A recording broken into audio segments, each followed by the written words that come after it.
د پخوا زمانې قصه ده. د ځنګل سره خوا کې یو کلی و.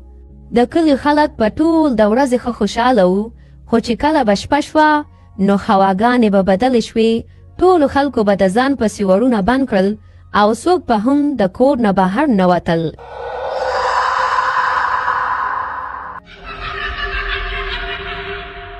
او د دې وجه دا وه چې په دغه ځنګل کې یو زوړ کور و او دا کور د شیطان د ښځې و. د شیطان ښځه به د شپې کلي ته راتله او چې څوک ماشومان به یې لیدل نو د ځان سره به یې بوتلل. راځه بچیږي لولیپاپ تله درکم. یو ورځ رحیم د خپلې ښځې ساره او د یو زوی بلال سره کلي ته واپس را روان و چې په هغوی باندې په لاره کې ناوخته شو او لږ ساعت پس د شیطان ښځه راشي. یا خلکو چارته روان یې؟ زه دا ماشوم بوزمه تله لولیپاپ ورکومه. او دغسې د شیطان ښځه د رحیم زوی بلال د ځان سره وتښتی. دوی دواړه ډېر زیات ویریږي، په منډه منډه کلي ته راشي او د کلي خلکو ته ټوله قصه بیان کړي. خو ټول کلیوالا ډېر ویریږي، ټول خپلو کورونو ته منډه کړي او څوک هم د دوی مدد ونه کړي. یا زما زویه بلاله ته به چېرته یې؟ دواړه به ښځې الله به خیر کړي.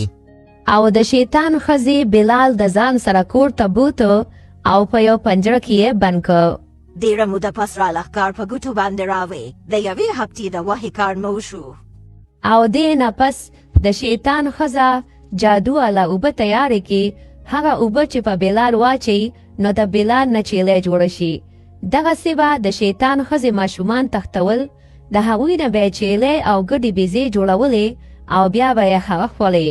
په سبا باندې رحیم ټول کلیوالا ته یو ځل بیا خپله قصه بیان کړي، خو څوک هم د هغه مدد نه کوي. په دې کلي کې یو ګنجی سړی اوسیږي چې د هغه نوم ګنجی خان وي او ګنجی خان په دې خبرو باندې یقین نه کوي. یالوله ستا زوی روږ شوی دی، دا رښتیا دي؟ هغه روږ شوی دی او دا رښتیا دي او هغه د شیطان ښځې بېګا زموږ له تښتولې دي. لوله د شیطان ښځه مزه نشته، راځئ زه درسره ځم اوس پې پته ولګي. او دې نه پس ګنجی خان د رحیم سره د ځنګل طرف ته روان شي او لږ ساعت پس دوی د شیطان د ښځې کور ته ورسیږي. ګنجي خان دغه کور دی د شیطان د ښځې. نه مړه شیطان بیطان نشته کوله زه ځم اوس پې پته ولګي. هلو دې کور کې څوک شته که نه؟ تاسو ته یم دې کور کې څوک شته؟ دا وګوره دا خو چیلې ولاړه ده، زما په خیال دلته څوک چیلو والی اوسیږي.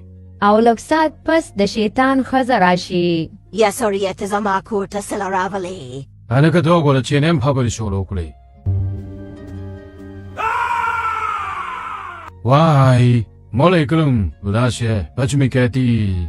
رحیم او د رحیم ښځه هم ډېر سخت ویریږي او دوی دواړه هم د هغه ځای نه وتښتي. یا تورې ما ماف که بیا به نه راځم دلته، ولا ماته خو پته نه وه چې د شیطان ښځه وي. نه پرېږدم دې چې ته په تا کې خو دومره وخه ده چې پوره یو میاشتې فالې شم. او دې نه پس د شیطان ښځه د ګنجي خان نه یو غټ ګټ جوړ کړي. بل طرف ته رحیم او ښځه یې کلي ته راشي او کلیوالا ته ټوله قصه بیان کړي. کلیوالا ورته وایي چې پولیس له لاړ شه، کیدای شي چې پولیس دې څه مدد وکړي. پولیس ماما زه ډېر پریشان یم، د شیطان ښځې زما نه زما زوی تښتولې دي. د شیطان ښځه نشته، دا ستاسو هسې وهم دي. راځئ ما سره لاړ شئ، ماته وښایه چې د لیسې ډکم. او دې نه پس هغه پولیس د هغوی سره د ځنګل طرف ته روان شي. یو ساعت پس دوی د شیطان د ښځې کور ته ورسي. پولیس ماما دغه کور دی ما چې درته وي، ورشئ که نه دننه. یالوله دې کور کې څوک یې ځان کې لپټاپ کې، ولې که زه غوسه شوم نو بیا هم پرېږدم نه. وایه وروره څه چغې دې جوړې کړې دي؟ چای به څښې او که روټۍ به خورې؟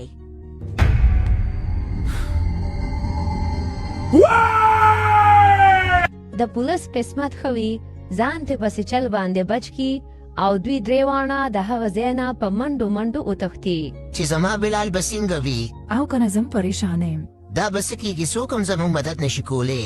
په دې کلي کې یو هلک اوسیږي چې د هغه نوم جلال وي او جلال ډېر بهادر وي. موره چې هغه ګنجي او بلال به څنګه وي، زه وایم چې زه ورپسې په خپله باندې لاړ شم. یا زما بهادره زویه، زه ډېره زیات یېرېږم. د شیطان ښځه تا ته څه ونه وایي؟ نو مورې داسې دا مسله نه حل کېږي بس ته دعا کوه ماښام به ورځم زما وروڼو بېګاله به زه پخپله ځم او ګنجې او بلال به رازادوم او دغسې د شپې جلال د ځان سره یو لاټین واخلي او یوازې د ځنګل طرف ته روان شي لږ ساعت پس جلال د شیطان د ښځې کور ته ورسي زما په خیال چې دا یو ګنجې هان دی او دا یو بلال دی او د شیطان ښځې ته چیلې او ګډه جوړه کړې ده او جلال دغه سوچونه کوي چې په دې کې د شیطان ښځه راشي او جلال ونیسي یا بچی ته خو زما کور ته پخپله راغلی اوس خو ته ګیر شوې زه اوس لږه ستړی یم ارام کوم او تا نه به سهار چیلې جوړوم او بیا به دې خورم او دې نه پس د شیطان ښځه لاړه شي اوده شي خو د جلال قسمت ښه وي د شیطان د ښځې نه پنجرې ته تاله لګول ایر شي او دغسې جلال ته مکمله وشي او جلال د پنجرې نه ولې شان راوځي هغه د جادو اوبه واخلي او اول هغه اوبه د شیطان په ښځه واچوي چې د هغې نه پیشو جوړه شي اوس وایه د شیطان ښځې مزه کړي که نه اوس به درسره ګورم او بیا جلال هغه اوبه اول په ګډه واچوي چې د هغې نه واپس ګنجې جوړ شي یا ماشومه ما ته دې پنجرې نه وباسه د شیطان ښځه مې خوري غواړي خوري مې او بیا جلال ګنجې د پنجرې نه آزاد کی د هغې نه پس چې جلال هغه اوبه په هغه چیلې واچوي نو د هغې نه واپس بلال جوړ شي او بیا هغه بلال هم آزاد کی د دې نه پس دوی هغه پیشو د ځان سره پنجره کې بنده کی او د کلي طرف ته په خوشحالۍ روان شي د کلي خلک چې دوی ټول وویني نو ډېر زیات خوشحاله شي رحیم چې خپل زوی بلال ژوندي وویني نو ډېر زیات خوشحاله شي د دې نه پس د کلي خلک ټول هغه پیشو په کاڼو ولي او مړی کی اوس جلال د ټول کلیوالا دپاره یو هیرو جوړ شي او دغسې د شیطان ښځه مړه شوه او دې نه پس په ټول کلیوالا په خوشحالۍ ژوند تېراوه